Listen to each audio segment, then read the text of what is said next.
Welcome back to another video tutorial brought to you by thevirtualinstructor.com.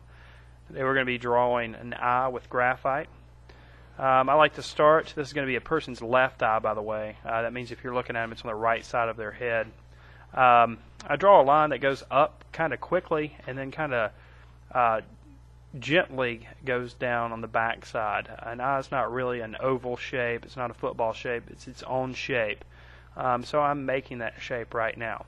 And the bottom part of the eye is kind of just a really flattened U. It's more of a straighter line than the top part of the eye. Then I'm going to draw the iris and pupil area. Remember, this is a circle inside of the space. You also want to make sure that the line is touched at the top and the bottom. Now I'm going to plan out a couple highlight areas. So I'm going to draw a couple small circles on the inside of that. Then I'm going to draw the shape for the pupil. And the shape for the pupil, of course, is a circle. And I'm going to make sure that I kind of stay away from those highlighted areas that I've set aside. Then I'm going to go ahead and take my graphite and bear down really hard and make that pupil as dark as I can get the material. This is going to be the blackest or darkest part of the eye, so I can go ahead and fill that in. I'm going to stay away from the highlighted areas, though, because that's going to make our eye look like it's wet and more realistic. So I'll stay away from those, fill in the pupil, and there we go. Alright, the next thing I'm going to do is I'm going to go inside and draw the iris. And I'm going to do that by creating some lines that come out from the center of the pupil. So I'm adding my value with lines that kind of come out. All eyes kind of have this pattern to them. Darker eyes, it's a little bit harder to see. Lighter eyes, it's a little bit easier to see.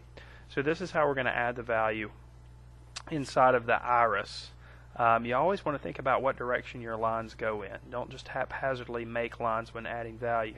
Usually you're thinking about the cross contours of the object that you're drawing. And in this case, I'm just trying to think of the lines that are created on the inside part of the eye anyway.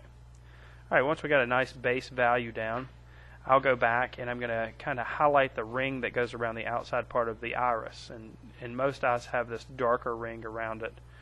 Then I'm going to go on the inside and I'm going to make those lines a little bit more accentuated where they come out from the center. It's almost kind of a star shape that comes out from the center. So I'm going to make my value a little bit darker, but I'm keeping it in line with the lines that I made for the iris when I added the value there. There's all kinds of interesting patterns and stuff that happen inside of a person's iris. Right now we're just kind of making a generic pattern. It's more of a star-like pattern from the center.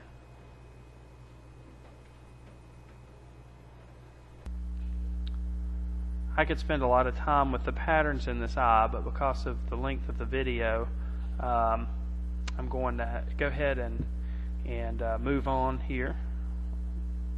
And the next thing we're going to do is we're going to add a tear duct on the inside corner of the eye, and a tear duct is just going to be a little organic shape. I'll add a little bit of value to that to make it look a little bit more realistic. Now the eyeball is actually a round sphere inside of the orbital lobe, so in order to indicate that, we're going to put a little bit of value in the corner on each side of the eye. It's going to be darkest closest to the corner, and it'll slowly get lighter the closer to the center it goes. I'm also going to think about my eyelid that overlaps my eyeball, and because it overlaps that, there's going to be a little bit of a cast shadow that's cast on the eyeball itself from the eyelid. So I'm going to go in right underneath that first line that I drew and add a little bit of value to that to indicate that shadow that happens right underneath the eyelid. Now only on the top, don't do it on the bottom. Alright, then I'm ready to do the top line of my eyelid to make it look a little bit more realistic. And this line usually comes up and is close at the beginning and kind of fades out away from the eye the further it goes out. Also, that line is a little bit stronger and heavier when you start it, and it kind of fades out to a lighter line.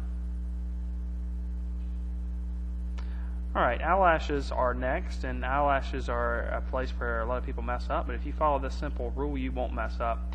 If you basically break your eye down into 4 sections,